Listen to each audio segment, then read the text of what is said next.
Hello दोस्तों, स्वागत है आप सभी का हमारे यूट्यूब चैनल पर हैरी स्कैरी टेल्स में। मेरा नाम हैरी है। आज मैं आप सभी के लिए एक और सच्ची और बेहद डरावनी कहानी लेकर आया हूँ। ये कहानी हमें भेजी है अमित सिंह जी ने। अगर दोस्तों आप भी हमें स्टोरी भेजना चाहते हो तो स्क्रीन पर दिखे हुए नंबर या हमारी इंस्टा आईडी पर भेज सकते हो। और हाँ दोस्तों, प्लीज़ हमारे चैनल को सब्सक्राइब कीजिए ताकि आपको हमारी नई वीडियो की नोटिफिकेशन मिल पाए। तो चलिए दोस्तों, कहानी को शुरू करते हैं। राकेश में बहुत हिम्मत थी, लेकिन कुछ हादसे देखकर उसकी हिम्मत टूट गई। डर जो शब्द उसकी डिक्शनरी में नहीं था, वो कुछ ही पलों में उसकी जिंदगी का हिस्सा बन गया था। एक रात राकेश अपने दोस्त विजय और आकाश के साथ बाइक से लौट रहा था। यार, आज तो बहुत ज़्यादा लेट हो गए हैं, विजय ने कहा। तो क्या हुआ, कभी कभी तो लेट होता है, आकाश बोला। ऐसा करते हैं कि कच्ची सड़क से चलते हैं, राकेश बोला। नहीं प्लीज़, कच्ची सड़क से नहीं, तुम्हें पता ही है कि रात में उस रास्ते से कोई नहीं निकलता, विजय ने घबराते हुए कहा। क्यों, तुझे उस चुड़ैल का डर है? आकाश ने विजय से पूछा। जो भी कहो, लेकिन जिस आदमी को भी वो चुड़ैल चुन लेती है वो बचता नहीं है, विजय ने कहा। ऐसी बात है तो अभी लो, ये कहकर राकेश ने अपनी बाइक उसी कच्ची सड़क पर मोड़ ली। चलो तो आज उस चुड़ैल से मुलाकात हो ही जाए, राकेश ने कहा। बाइक तेजी से उस कच्ची सड़क पर दौड़ रही थी। देखो, कुछ भी नहीं है, तुम्हारी चुड़ैल तो कहीं भी नहीं दिखाई दे रही। अब तो गांव भी करीब आता जा रहा है, राकेश ने कहा। तभी एक झटके से बाइक रुक गई। अरे बाइक में क्या हो गया, राकेश ने कहा। ये सब उसी चुड़ैल ने किया है, विजय ने अपने पसीने पोंछते हुए कहा। अरे तू जरा कुछ देर चुप रह, राकेश ने बाइक को देखते हुए कहा। आकाश, तू लगातार किक मारता रह, मैं इसके तार निकाल कर स्टार्ट करने की कोशिश करता हूँ, राकेश ने कहा। हवा थोड़ी तेज चल रही थी। रास्ते के दोनों तरफ गन्ने के खेत थे, जिनसे हवा चलने पर फर फर की आवाज निकल रही थी। विजय का ध्यान उन गन्ने के खेतों की तरफ ही था। बाइक स्टार्ट हो गई। तू वहाँ क्या देख रहा है, चुड़ैल को देख रहा है क्या, आकाश ने मजाक करते हुए कहा। आजा भाई चुड़ैल, हम सदियों से तेरा इंतजार कर रहे हैं। ये तेरा साथी विजय भी यही है, राकेश भी मजाक करने लगा। तभी हवा चलनी बंद हो गई और वहाँ बिल्कुल शांति छा गई। तभी उनके पास वाले गन्ने के खेत के कोने में आकर कोई रोने लगा। वो आ गई है, विजय लगभग रोता हुआ बोला। जरूर कोई मजाक कर रहा होगा, राकेश ने कहा और उस खेत के पास आकर चिल्लाने लगा। कौन है, बाहर निकल कर आओ, मैं तुमसे डरने वाला नहीं हूँ। वो रोने की आवाज़ बिल्कुल बंद हो गई। आकाश भी वहाँ आ गया। दोनों ने थोड़ा गन्ने को हटाकर देखा तो वहाँ कोई नहीं था। देखो, कुछ भी नहीं है, तुम वैसे ही डर रहे थे, राकेश ने विजय से कहा। चलो अब जल्दी बाइक पर बैठो, राकेश ने कहा और बाइक स्टार्ट कर दी। वो तीनों बाइक पर बैठकर चले ही थे कि अचानक उनके सामने से कोई पाँव के घुंघरू बजाता हुआ सामने से निकल गया। वो चुड़ैल आ गई है, गाड़ी तेज भगाओ, विजय ने कहा तो राकेश और आकाश को भी थोड़ा डर सा महसूस हुआ। उसने बाइक बहुत तेज भगानी शुरू कर दी। वो घुंघरू की आवाज़ उनके पीछे पीछे बढ़ती चली आ रही थी। गांव सामने ही दिखने लगा था। जैसे ही बाइक गांव की सीमा पर आई तो वो घुंघरू की आवाज़ धीरे धीरे हल्की पड़ने लगी। गांव की आबादी में आकर राकेश ने बाइक रोक दी। सभी बुरी तरह से हाँफ रहे थे। मैंने पहले ही कहा था कि उस रास्ते से मत आओ, लेकिन तुम लोगों ने नहीं सुनी। उस चुड़ैल ने हम सभी को चुन लिया है, अब हम में से कोई नहीं बचेगा, विजय ने परेशान होकर कहा। वो जो कोई भी थी, मुझे नहीं लगता कि गांव में आएगी, और तुम सब भी इस बारे में किसी से भी कुछ मत कहना, राकेश ने चेतावनी देते हुए कहा। सब लोग अपने अपने घर में चले गए। विजय की हालत सबसे ज़्यादा खराब थी। आज रात उसके यहाँ के सभी लोग शादी में गए हुए थे। उसने घर की सारी लाइट जला दी और फिर अपने बिस्तर में दुबक कर लेट गया। थोड़ी ही देर में लाइट चली गई। घर में धूप अंधेरा छा गया। विजय ने जल्दी से माचिस उठाई और उसकी तिल्ली जलाकर सब तरफ देखने लगा। तभी किसी ने उसके पास आकर तिल्ली पर फूंक मार दी। सब तरफ फिर से अंधेरा छा गया। कौन है यहाँ? विजय ने घबराते हुए पूछा।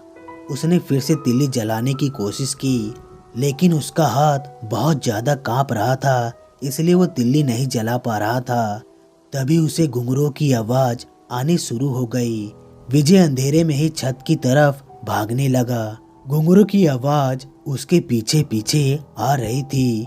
तुम जो कोई भी हो, मुझे छोड़ दो। विजय हाथ जोड़कर गिड़गिड़ाने लगा। तभी उसे धक्का लगा और वो छत से चिल्लाता हुआ नीचे जा पड़ा। अगले दिन विजय की लाश को शमशान ले जाने की तैयारी हो रही थी। राकेश और आकाश गुमसुम से वहां खड़े थे।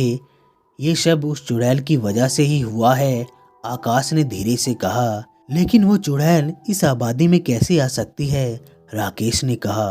मैं नहीं जानता, मुझे बस इतना ही पता है कि अब हम दोनों का नंबर है, आकाश ने घबराकर कहा। तो राकेश के चेहरे पर भी चिंता की लहर दौड़ गई।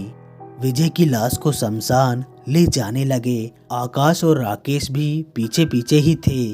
विजय की चिता को आग लगा दी थी। मैं ऐसे नहीं मरना चाहता, आकाश ने घबराकर कहा। हो सकता है कि हम जो सोच रहे हैं ऐसा कुछ भी ना हो, राकेश ने कहा। दोनों वहां से लौटकर आ रहे थे। राकेश, तुमने सुना? आकाश ने अचानक से रुककर कहा। क्या सुना? राकेश ने पूछा। वो घुंघरूओं की आवाज, आकाश ने कहा। तुम्हारा दिमाग खराब हो गया है, मुझे ऐसी कोई भी आवाज नहीं आ रही है, राकेश ने कहा। वो हमारे साथ ही है, आकाश ने कहा और बड़ी बड़ी झाड़ियों की तरफ इशारा किया। राकेश की भी नजर उस तरफ चली गई। उन झाड़ियों में कोई था जो उनके साथ साथ चले जा रहा था। आकाश भागो, राकेश ने कहा और खुद भी भागने लगा। भागते भागते दोनों अलग अलग हो गए। आकाश बीच जंगल में जा पहुंचा। हाफते हाफते उसकी बुरी हालत थी। वो एक पेड़ के नीचे खड़ा हो गया। तभी किसी ने उसे ऊपर की तरफ खींच लिया। थोड़ी ही देर बाद उसकी भी लाश उस पेड़ की डाली पर लटकी हुई थी। राकेश भागता भागता सीधा गांव में आकर रुका। पता नहीं आकाश कहाँ रह गया, राकेश ने खुद से कहा। शाम होते होते आकाश के मरने की खबर भी गांव में फैल चुकी थी। राकेश को सदमा सा बैठ गया था। उसने खुद को कमरे में बंद कर लिया। शाम धीरे धीरे अपने पांव फैलाने लगी थी और राकेश की धड़कन भी बढ़ने लगी थी। तभी उसे पायलों के छनकने की आवाज आने लगी, जो धीरे धीरे उसके कमरे की तरफ बढ़ रही थी। उसने तुरंत पास में पड़ा डंडा उठा लिया और धीरे धीरे दरवाजे की ओर बढ़ने लगा। पायलों की आवाज दरवाजे के पास आकर रुक गई थी। राकेश ने तुरंत दरवाजा खोला और डंडे से एक तेज वार किया। अरे मैया, मर गई मैं, किसी ने बोला तो राकेश को होश आया। उसने देखा तो वो पड़ोस में रहने वाली सुनीता थी। मुझे माफ करो, मैंने सोचा कि कोई और है, उसने सुनीता को उठाते हुए कहा। वो डंडा सुनीता के उतरते हुए लगा था तो उसे ज्यादा चोट नहीं आई थी। तुम्हारा दिमाग तो ठीक है ना, सुनीता ने भड़कते हुए कहा।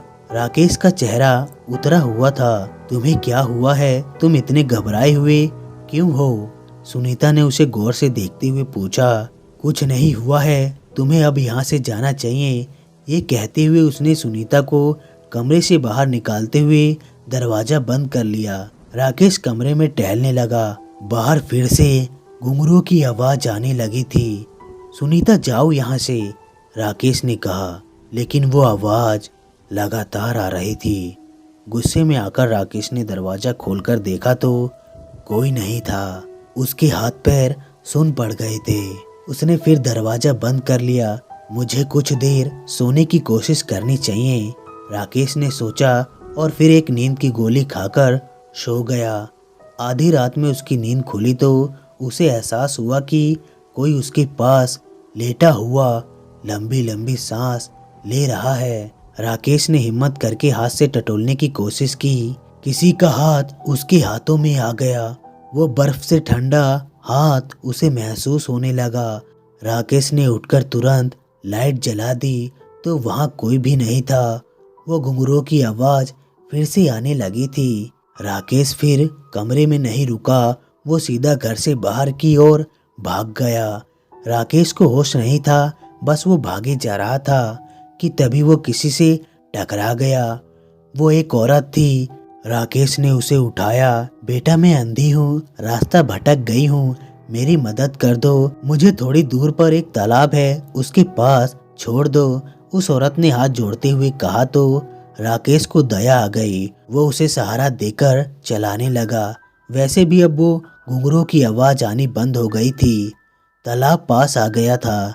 राकेश का दिमाग थोड़ा चलने लगा था। इतनी रात में एक अंधी औरत कहाँ से आ गई है और तालाब के पास क्या करेगी? राकेश ने सोचा। राकेश ने धीरे से उस औरत से अपना हाथ हटा लिया। वो औरत आगे चली जा रही थी। तभी राकेश की नज़र उसके पैरों पर पड़ी। उसके पैर उल्टे थे। ये देखकर राकेश धीरे धीरे पीछे हटने लगा और थोड़ी दूर हटने के बाद तेजी से मुड़कर भागने लगा। इतने में जल्दी क्या है भागने की? राकेश ने देखा तो एक औरत लाल साड़ी के जोड़े में उसी की ओर बढ़ती हुई आ रही थी। उसने अपने चेहरे पर घूंघट डाल रखा था। तुम दूर हट जाओ मुझसे, राकेश ने कहा तो वो वहीं रुक गई। तुम मुझसे मिलना चाहते थे ना? ये कहकर वो खिलखिला गई। राकेश वापस पीछे की ओर भागने लगा और फिर एक पत्थर की ओट में छिपकर बैठ गया। घुंघरूओं की आवाज पास से ही आने लगी थी। मुझे पता है कि तुम यही हो, उसने कहा तो राकेश ने अपना मुंह पर हाथ रख लिया ताकि वो उसके हाँफने की आवाज ना सुन पाए। थोड़ी देर बाद घुंघरूओं की आवाज आनी बंद हो गई तो राकेश ने थोड़ी चैन की सांस ली और वो ओट में से निकलकर जाने लगा कि तभी उसने देखा कि वो चुड़ैल उसके पास ही बैठी थी। उस चुड़ैल ने रोना शुरू कर दिया। उसकी रोने की आवाज से एक डर सा बैठने लगा था। राकेश वहां से उठकर भागा तो सामने तालाब था। पीछे से वो चुड़ैल धीरे धीरे उसकी ओर बढ़ने लगी थी। तुम मुझे देखोगे नहीं, उसने पास आकर कहा और अपने चेहरे का घूंघट हटा दिया। उसका भयानक चेहरा देखकर राकेश डरकर पीछे तालाब में जा गिरा। उसने तालाब से निकलने की कोशिश की तो किसी ने उसके पैर पकड़ लिए थे। राकेश ने बहुत कोशिश की लेकिन वो तालाब में खिंचता हुआ चला गया और वहीं डूब गया। विजय का कहना सच साबित हुआ था। वो चुड़ैल जिनको भी चुन लेती थी उनका बचना असंभव था। तो दोस्तों, कहानी आप लोगों को कैसी लगी लाइक और कमेंट करके ज़रूर बताएं। और हाँ दोस्तों, देखना कहीं आप लोगों को कोई चुड़ैल ना चुन ले। तो मिलते हैं अगली वीडियो में, तब तक के लिए धन्यवाद दोस्तों।